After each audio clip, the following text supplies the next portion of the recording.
Soundings Audiobooks presents an unabridged recording of The Pride, written by Katie Flynn, writing as Judith Saxton. Read by Anne Dover. The moral right of the author has been asserted. This performance is owned by Soundings, Whitley Bay, NE26, 2JT. Prologue, Wayhola, 1870. As Edna Kittle reached the ridge, the sun came up. She had visited the Neyler place several times since Anna Neyler became pregnant, but never at this time in the morning, and the view before her brought an involuntary gasp to her lips.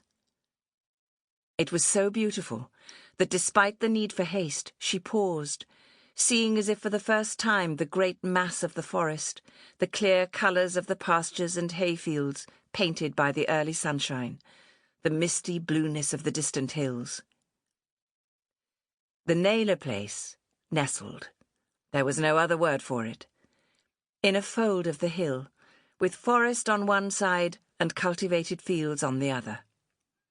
It was a log cabin, but the front wall was a mass of flowering creeper, and even the farm buildings had a look of permanence. Smoke was issuing from the chimney, and a flock of hens and ducks were cackling and quacking round something on the ground. They'd obviously been fed. "Down there," Edna reminded herself. "A woman is in labour." She began to cross the meadow, the grass almost waist-high.